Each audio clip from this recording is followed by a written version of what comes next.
மிஷினரிகள் மட்டும் இல்லாட்டினா இந்தியா இடுகாடாக அதாவது சுடுகாடாக இருந்திருக்கும் அப்படின்னு கூறியவர் தந்தை பெரியார். ஏன்னா இந்தியாவுல மிஷினரிகள் சாதிச்சது ஏதோ கொஞ்சம் நஞ்சம் கிடையாதுங்க, அது எக்கச்சக்கமான சாதனைகள் இருக்குதுங்க. பென்னி குயிக் அப்படின்ற மிஷினரி முல்லை பெரியாறு அணைய கட்டினாருங்க. சிடி ஸ்டட் போன்ற மிஷினரிகள் தேயிலை செடிகளை கொண்டு வந்து தேயிலை தோட்டங்களை உருவாக்குனாங்க. மிஷினரி கிரகாம் ஸ்டைன்ஸ் யாருமே தொடாத குஷ்டரோகிகளை தொட்டு பராமரிச்சாருங்க. Robert de Nobili, Veeramamunivar, Peter Percival, collector Ellis Durai, G U. Pope Iyer, Johann Philip, Ziegenbalg இவங்க எல்லாம் தமிழ் மொழியோட பாதுகாப்புக்காகவும் அதனோட பெருமையை உலகறிய செய்யவும் அரும்பாடுபட்டு இருக்கிறாங்க. மிஷினரி ராணியஸ் சிறை கைதிகளுக்குன்னு நல்வாழ்க்கைய உருவாக்குனாருங்க. 100க்கும் மேற்பட்ட பள்ளிக்கூடங்களை தென்னாட்டுல உருவாக்குனாருங்க. மிஷினரி ராணியஸ் அது மட்டும் இல்லாம ஆசிரியர் பயிற்சி பள்ளிகளையும் உருவாக்குனாருங்க. மிஷினரி ரிங்கல் தோப்பே பெண்கள் மாராப்பு சேலை அணிய இருந்த தடைய நீக்கிறதுக்காக அரும்பாடு பட்டாருங்க. தாழ்த்தப்பட்ட மக்கள் உயர வழிவகை செய்தாருங்க மிஷினரி ரிங்கல் தோஃபே. அடுத்ததா மிஷினரி வில்லியம் கேரி சதி என்னும் உடன்கட்டை ஏறும் கொடிய பழக்கத்தை ஒழிக்க பாடுபட்டாருங்க.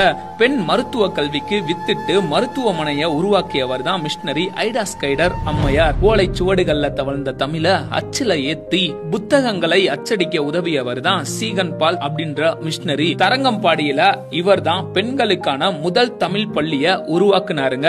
சிவகாசியில வெடிமருந்து ஆலைகளை உருவாக்கி உலக அளவுல பிரபலமாக காரணமானவர் மிஷினரி ராக்லாண்ட் தான். எடித் மேரி பிரவுன் அப்படின்ற மிஷினரி வட இந்தியாவில மருத்துவ சேவை ஆற்றியதோடு பெண்கள் மருத்துவ கல்வி கற்கவும் மருத்துவ கல்லூரிகளை ஆரம்பிச்சாருங்க.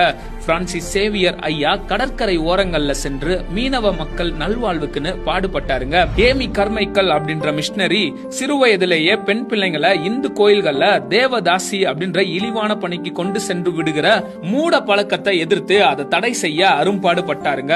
பெண் பிள்ளைங்களை எடுத்து வளர்த்தாருங்க. அநாத பிள்ளைங்களுக்கு அடைக்கலம் தந்து ஆதரிச்சாருங்க.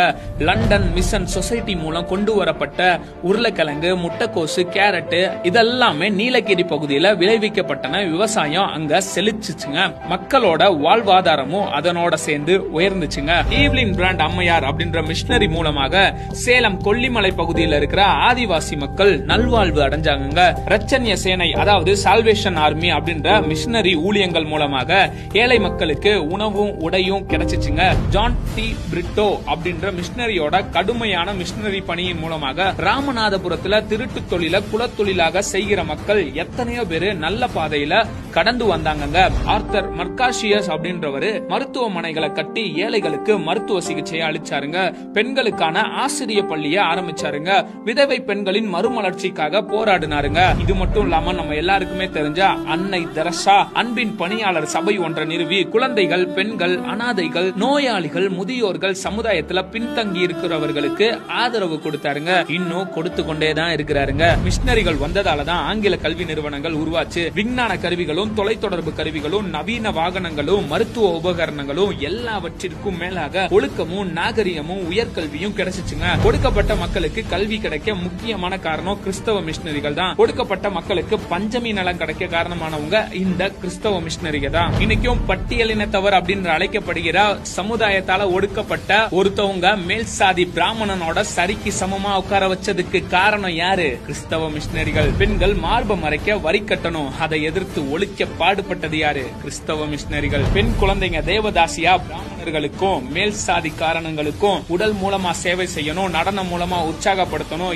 இதை எதிர்த்து இதை ஒழிக்க பாடுபட்டது யாரு? கிறிஸ்தவ மிஷினரிகள். விதவை திருமணம், சாதி மறுப்பு திருமணம், பெண்கள் கல்வி, சதி ஒழிப்பு, சமத்துவம், சமதர்மம் இது எல்லாத்தையுமே நமக்கு கொடுத்து நம்மள வாழ வச்சது யாரு?